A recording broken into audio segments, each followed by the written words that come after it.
गुरुदेव गोविंद का स्वरूप है, राम स्वरूप है। उनके चरणों की रज को तो माथे पे लगाओ, पर घर में जो कुछ पापी लोग रहते हैं ना, उन पे भी उड़ाओ, उन्हें ना समझे।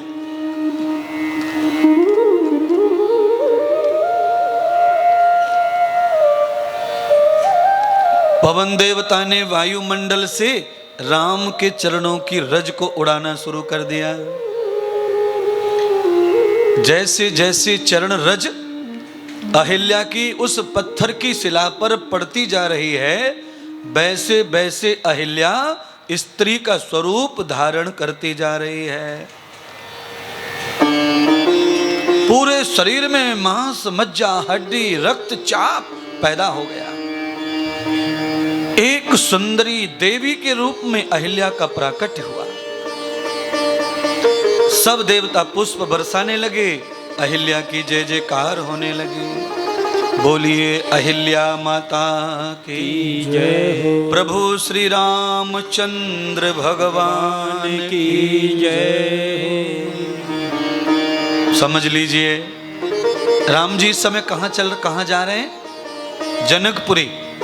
और जनकपुरी में जाते जाते राम जी ने एक महिला का सम्मान किया, अपने धर्म का पालन किया और अहिल्या का उद्धार किया।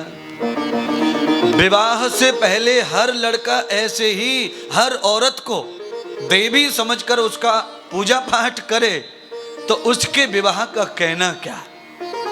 मैं तो गारंटी से आज कह सकता हूं, अगर ऐसा कोई कन्या, ऐसा कोई लड़का सोचता है कि विवाह से पहले हर व्यक्ति, हर औरत, हर पुरुष हमारे लिए देवता ही है और कुछ नहीं, तो उनके विवाह में तो साक्षात सब देवता प्रकट हो जाएंगे। आवृत्त मूलम पाणिस्र ग्रहणम। पर शादी से पहले किसी को परहेज नहीं है, न लड़कों को न लड़कियों को। यहां मुश्किल आ गया सब। अभक्ष को भी भक्ष करते हैं, अपथ्य को भी पथ्य बना करके भोगते हैं।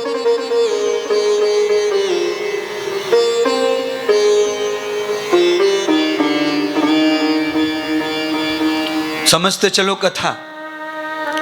शादी कौन लगवाते हैं? किसी की शादी मौसा जी लगवाता है, किसी की शादी फूफा लगवाता है, किसी की शादी चाचा का साला लगवाता है, किसी की शादी फूफा के छोटे भैया लगवाते हैं। ऐसे तुम लोगों की शादी लगती हैं, इसलिए शांति नहीं है घर में।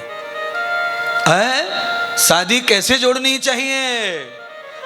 गुरु परंपरा के द्वारा विवाह करवाना चाहिए। कौन होने चाहिए विवाह के अग्रह? गुरुदेव चाहिए, गुरुदेव। अच्छा बोलो, शादी होने से पहले पंडित जी के पास क्यों जाते हैं फिर? पंडित जी के पास में अगर कुछ बताने दिखाने जाते हैं तो इसका मतलब यही है कि पंडित जी के पास जाने का मतलब यह है कि हमारे पूर्व इतिहास में हम गुरु के बगैर विवाह करते नहीं थे। अच्छा, मेरी उम्र ज्यादा नहीं है, मुझसे भी काफी शरीर उम्र वाले यहाँ बैठे हैं। अरे भाई, आप इतना जानते होंगे, लड़की लड़कों की तो बात छोड़ो, घर वाले भी नहीं जाते थे पहले।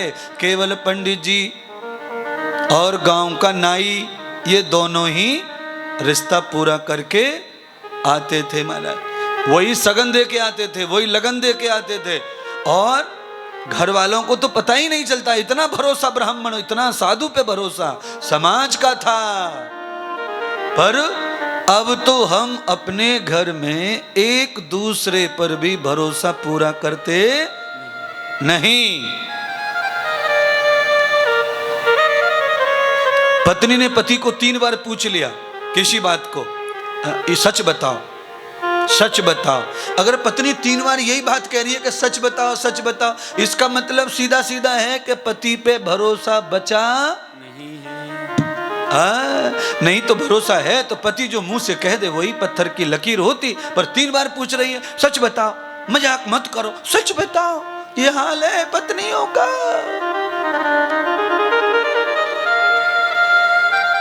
सबका यही हाल है घर में, यही पति का हाल है।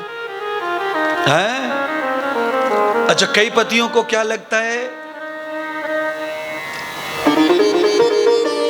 अपने हाथ से पत्नी का हाथ पकड़ लेंगे, देखो ना मेरी तरफ, अपने हाथ से यूं, मेरी सौगंध खा के बता, मेरी सौगंध खा। अरे बावड़े, अपने आप ही बम फोड़ रहा, अपने आप ही बम चला रहा। बोलो, अपने खुद से जबरदस्ती हाथ पकड़ेंगे बीवी का, हाथ रख मेरे माथे पे, बता तू सच, मेरी सौगंध खा के बता। तेरी सौगंध खाने में इसे तनक भी परहेज होता तो ये तेरी आज्ञा के बगैर ऐसा काम करती ही नहीं। जब तेरी मर्जी के खिलाफ कुछ कर लिया है तो हाथ रख के फायदा क्या? वो तो हाथ रख के बोलेगी नहीं किया, नहीं किया, नहीं किया, गंगा जी ले चलो, नहीं किया, क्योंकि वो जानती है इसके बगैर किया किया किया मर जा मर जा।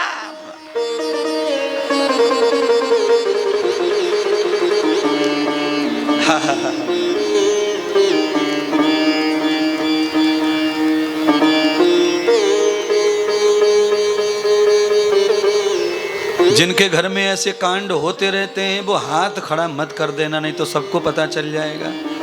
हाँ, 80% ऐसे ही पति पत्नी है, इसलिए मुझे तो सब पता है। 20 में से 80 जोड़ी ऐसी हैं। कैसी? गुड्डू के पापा, सच बताइयो, गुड्डू के पापा। नौशहरा की कथा में गुड्डू खूब प्रसिद्ध हो गया है।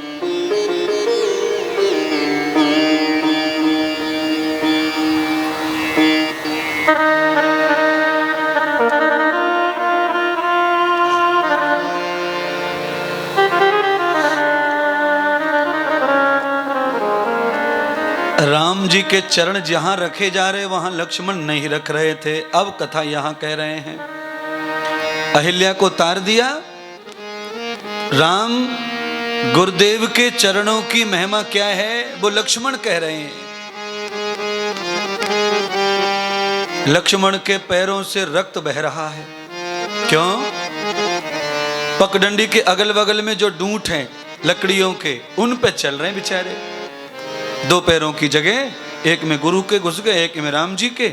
सेवक को कुछ नहीं मिलता तो क्या करें? पैर के ऊपर पैर रखा तो अभी अभी मेहमान देख के आ रहे हैं। राम जी के चरणों की रज मिट्टी का क्या महिमा है, पत्थर को औरत बना दिया है। अब इसमें मैं रख दूं तो महापापी हो जाऊंगा। गुरुदेव के चरणों को धो करके पी जाओ।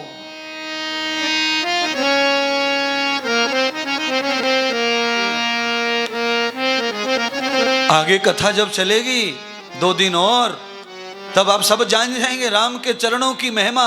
जो जो जान गया है वो राम जी को नहीं, राम के चरणों को ही पीना चाहता है।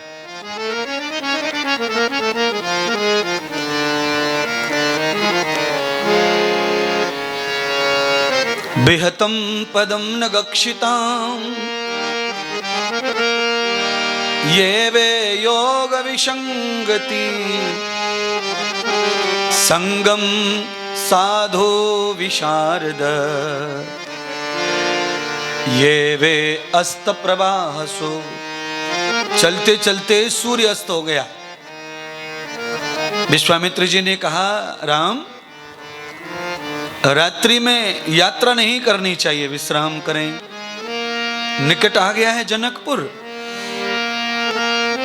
सुबह नहाएंगे धोएंगे तैयार होंगे और फ्रेश होके चलेंगे आशीर्वाद के लिए। रात्रि में जाएंगे, क्या मालूम कैसी व्यवस्थाएं होंगी, किसी को तकलीफ नहीं देनी चाहिए। बड़ी अच्छी बात। चिंतन कितना बढ़िया है। ये चिंतन हमारा भी होना चाहिए। अपनी सुविधा अच्छी हो इसके लिए दूसरे को असुविधा में कभी नहीं डालना चाहिए। पर यह जमाना बड़ा मतलबी है। इनको 2 बजे भी फोन खट करने में टेंशन नहीं आता है। 2 बजे रात के फोन कर, जीजी मैं आ रहा हूं जीजी, ये हाल है। अब जीजी बिना मन के खड़ी हो रही है बिस्तर में से। ठीक है भैया आजा, कहां पहुंचा है तू भैया? 1.5 घंटे तक तो फोन पे यही पूछती रही कि तू कहां पहुंचा, मतलब 3:30 बज गए। खत्म सब नींद। खुद सो नहीं रहा और घर वालों को सोने देता नहीं। इसीलिए शराबियों की बारात में राम जी का बारात, शराबियों की बारात में और पैर ना धरिए, गुंडों की जमात में कभी मुखिया ना बनिए।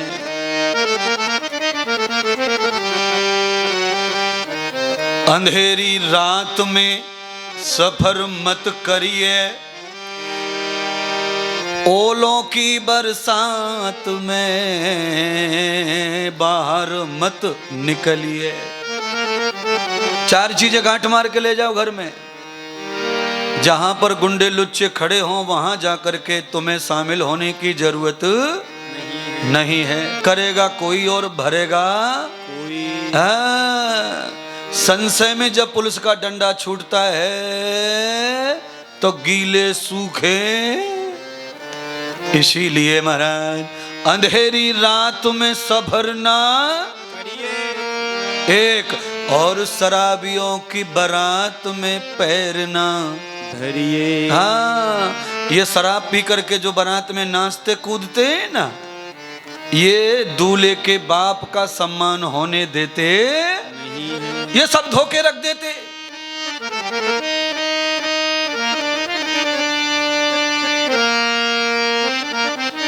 है? सबसे ज्यादा गुंडागिरी कौन करे बारात में? जीजा जी। घर पे पी नहीं, कभी घर पे नहीं पी, पर आज मेरे साले की शादी है, शौक पूरे कर रहा है पी पी के, और जीजा होने के नाते लोग माफ कर देते हैं। कभी चाचा ससुरे को खींच रहा, कभी ताऊ ससुरे को, शर्म खो गई, वो माफ कर रहे। ताऊ ससुरे का बड़ा जो लड़का था वो जरा पहलवानी करता था, उसने कहा जीजा कि मैं ही उतार दूं नशा। ये तो भूल गया कि ये बुजुर्ग है। शराबी में जान बचती नहीं। अंग्रेजी बैंड बाज रहा था,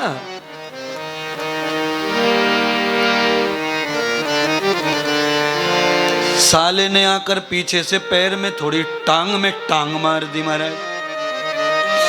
जीजा जी 3x3 का गटर होता है, नाली होती है बगल में रोड के, सीधे जीजा जी वहां जाके अपना चरणामृत ले रहे पूरे गांव का। पूरे गांव नौशेरा का। और बाकी तो आप समझ ही गए होंगे हम लोग क्या क्या करते हैं अपने गटर में, अपने मोरी में, अपने बाथरूम में।